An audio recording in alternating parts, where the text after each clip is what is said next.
Hello everybody, is time B. Today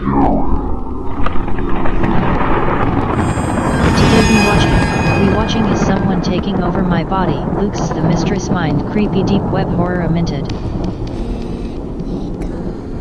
If you like, watch it for yourself, link be in description.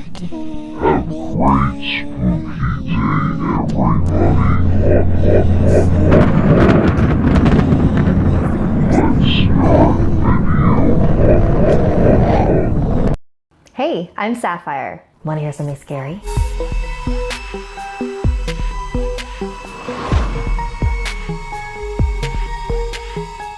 Well, I need to work on some exciting new projects for something scary. Have you ever had an out-of-body experience or slipped into a very realistic daydream once in a while? 15-year-old Lausanne has, multiple times. But they're more than just daydreams. She believes that someone is trying to take over her body. The earliest incident Lausanne can remember was when she was 8 years old. She was cast in her school's musical about vampires. One of the musical numbers required them to form a pyramid, sort of like what cheerleaders do. Lausanne was on the second to the bottom row. She had never done anything like this before and was incredibly nervous.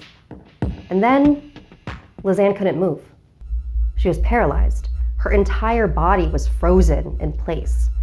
She couldn't open her mouth to call for help or wave her hand for someone's attention. Then everything began to fade to black.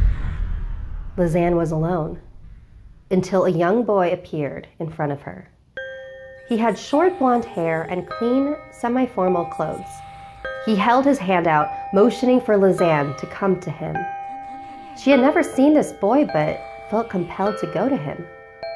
No longer paralyzed, Lausanne stood up and ran towards the little boy, and then found herself back in the auditorium. She crashed onto the ground and rolled off the stage, her fellow cast members following the same fate. High-pitched screams filled the auditorium. Lausanne tried to stand up, but realized very quickly that her arm was broken. "Are you okay? How did this happen?" Lausanne's mom, Melanie, asked as she drove her daughter to the hospital. "I fell during rehearsal," she said, leaving out a very important detail. Lausanne continued to have these strange blackouts and thought it would be best to not let her mother worry, so she kept them to herself. When she was 13, she was waiting at the train station alone. It was a hot day and she had a tendency to get overwhelmed by heat. A train sped by and she was engulfed in a cloud of hot air. She started to feel faint. Then everything around her turned black. She was back in that familiar void. That same blonde boy appeared a few dozen feet in front of her. "What are you doing over there? Get over here! The train's coming, hurry!" In a daze, Lausanne began to walk towards the boy, until she felt someone grab her from the back. Lausanne snapped back into reality, just as a train whipped past, narrowly missing her nose. "Are you trying to get yourself killed? Pay attention!" The summer after that incident, Lausanne and her friends were hanging out at the nearby lake. They were laying out on their towels by the water and joking around. And then her friends said a word that triggered something inside of Lausanne. She doesn't remember exactly what her friends said, but she remembers her body just stopped working. She closed her eyes and saw a face with no eyes and no nose, just a smile, like the Cheshire Cat, but much more evil. She reopened her eyes and found herself in the middle of the lake. Lausanne didn't know how to swim. She started flailing her arms and legs around in a panic, trying to stay above water. Her friend jumped in and was able to pull her safely ashore. After everyone had calmed down, Lausanne turned to her friends. "What just happened?" You started mumbling really weird things, and then you stood up, turned around, and screamed at us, and said that you were going to kill yourself. Kill myself. And then you jumped into the lake. "I don't remember any of that." These blackouts were starting to get much more serious. Lausanne had kept these incidences from her mother because she didn't want her to worry, but something very strange was happening and Lausanne had to know why. "Mom, I have to tell you something." Lausanne began to tell her mom about all the blackouts, and her eyes became wide with terror. Lausanne thought it was because she didn't believe her. They sat in silence for a few moments. Melanie took a deep breath. I was right. I was right this whole time. Melanie had sworn that she wouldn't tell her daughter about what happened when she was younger. But after hearing the fear in her daughter's voice, she knew it was time. When Lausanne was small, she was very close with her great-grandfather on her mother's side, which is her Indonesian side. Indonesians believe in the concept of Ru. It is the spirit that continues to exist long after the physical body has gone. It is far beyond human understanding and a very ingrained belief in Indonesia. So Lausanne's great-grandfather told her stories of Ru to help her cope with the fact that he would physically be leaving her soon. And that day came when Lausanne turned 4. Despite the comforting stories her great-grandfather told her, she was still upset and missed him dearly. Melanie began to worry about her daughter's well-being, as she noticed that she was more emotionally closed off than before. So every night, she would take a peek inside her room to check on her. Most nights, she'd be muttering gibberish through tears under her breath. But some nights, she wasn't in her bed because she was sleepwalking. There are a few times when Melanie walked into Lausanne's room to find her sitting on the ground, surrounded by her dolls and stuffed animals. She'd be having a full-on conversation with them while her eyes were shut. While it was always a bit of a shock, nothing compared to the time when she found Lausanne standing at her open bedroom window, reaching in front of her crying. Grandpa! Melanie rushed over to her daughter and pulled her from the ledge. Lausanne, what were you doing? I was going to Grandpa. While Melanie was incredibly superstitious, Lausanne's father, Ryan, was not. Melanie insisted that they take her to a priest to make sure something otherworldly was not going on. But Ryan shut the idea down. Instead, he took her to a psychiatrist who explained that Lausanne's behavior was completely normal for a young, grieving child. So after that visit, Lausanne's parents agreed to never bring this up again. Without telling Ryan, Melanie took Lausanne to the nearby church. They told the priest what had been going on, and he explained the situation. When Lausanne's great-grandfather died, she became susceptible to spiritual attack. The Ru of a young boy saw this opportunity and attached himself to Lausanne. He waits until she's emotionally vulnerable and tricks her into harming herself. His goal is to have her join him in the spirit world. Can you get rid of him? Melanie begged. I'm sorry, but I cannot. You're too late. What do you mean? You waited too long. He has been attached to your daughter for so long that to get rid of him would mean getting rid of her. I am so sorry.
Anna knows that nothing's more important to a girl than keeping trim. Stay delicate and don't take up any space. That's the first step to making your dreams a reality. Isn't that right, Anna?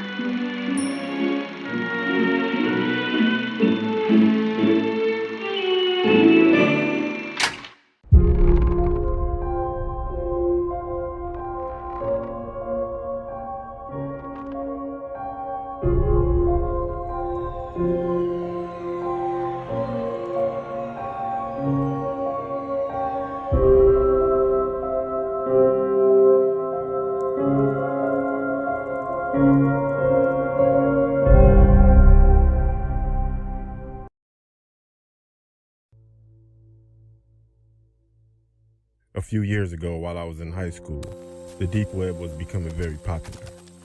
I never really got into it until my friend told me about it because he was into that weird stuff. One day after school, I had nothing to do, so I went onto the browser Tor. I didn't really see much, so I called my friend over so he could help me out. Once he got to my house, we started searching more and more. We saw a lot of drugs and illegal weapons, stuff like that. Then he clicked on a link that was in a chat room, and the link said, "Watch this." As we're sitting there, we're just staring at the screen that went from black to the outside of a building within a few seconds. And out of nowhere, a sticky note that said, "Want to see something cool?" So then I typed, "Yeah, sure." What was weird was the guy wouldn't type. He just showed sticky notes in the camera. And he also never spoke. All of a sudden, the camera started moving toward the building that it was facing. As we're watching him move toward the building, we noticed that the building was in our neighborhood. Then he quit moving and put another sticky note that said LOL. That kind of creeped me out. And then a person entered the building, which was eerily dark. The camera stopped at a padlocked door and then unlocked it and opened it. The camera moved toward the back of this dark room, and there was a dog bowl on the floor.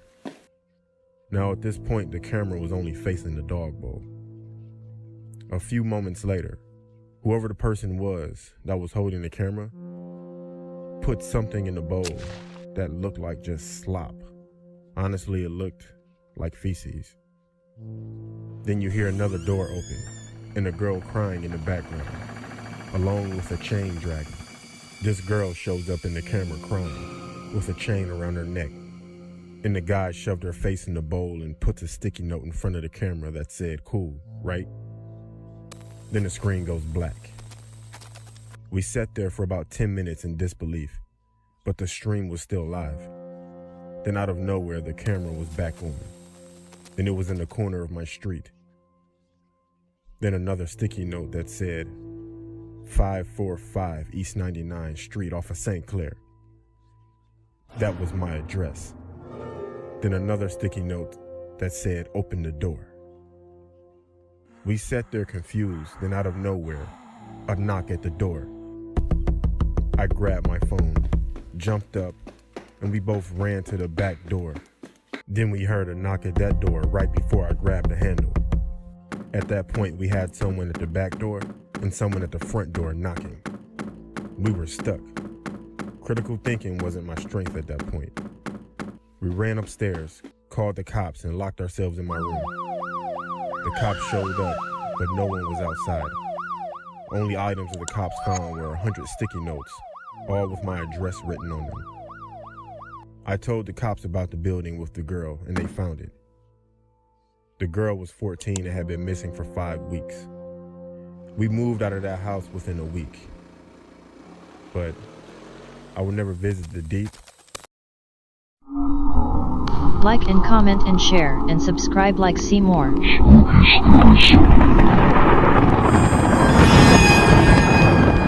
Thank you for watching. I see you in next video.